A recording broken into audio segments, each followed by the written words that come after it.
কষ্ট তুমিও নোপোৱাকে নাথাকিবা কিমান কষ্ট তুমি মোক দিলা কিমান কষ্ট দি মই তোমাক বিদায় দিম কিমান কষ্ট মই তোমাক দিম কিমানেই কষ্ট সকলোকে মোৰ ফালৰ পৰা মৰম যাচিছো মোৰ জীৱনৰ এটা ভাল লগা সময় আপোনালোকৰ আগত মই অৱগত কৰিব বিচাৰিছো সময়কণ হ'ল 29 এপ্ৰিলৰ এই শুভ সন্ধ্যা হয় অসমৰ এক ঐতিহ্যপূৰ্ণ ঐতিহ্যৰে ভৰপূৰ ঐতিহ্যৰ ইতিহাসৰ মেটমৰা ভাণ্ডাৰ থকা শিৱসাগৰৰ দুটা অগ্ৰণী অনুষ্ঠান অসমীয়া যুৱ মঞ্চ আৰু অসমীয়া মহিলা মঞ্চই আয়োজন কৰিছিল এটি বৰ সুন্দৰ মুহূৰ্তৰ মোৰ বাবে বহুত বছৰ তেওঁলোকে বিহুৰ আয়োজন কৰি আহিছে আৰু লগতে এটা খুব ভাল লগা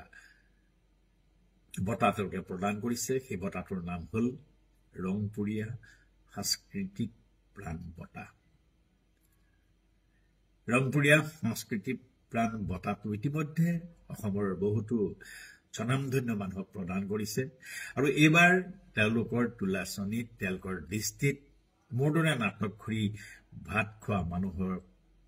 অকমান মৰম দিয়াৰ বাবে মোৰ ওপৰত তেওঁলোকে বিবেচিত কৰিলে আৰু ফলস্বৰূপে 29 এপ্ৰিলৰ শুভ সন্ধ্যাটোত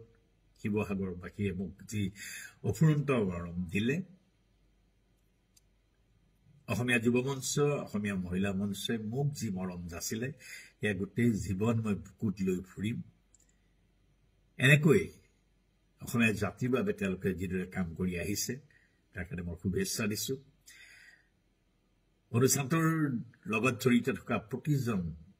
বিষয়ববীয়াক আন্তৰিক কৃতজ্ঞতা জ্ঞাপন কৰিছো আপোনালোকৰ মৰম চেনেহ এই বঁটাই মোক কাম কৰাৰ আৰু মনোবল দিছে মই দৃঢ় প্ৰতিজ্ঞ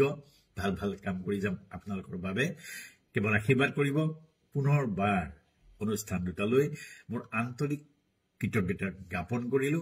আগবাঢ়ি যাওক বহুদূৰ ধন্যবাদ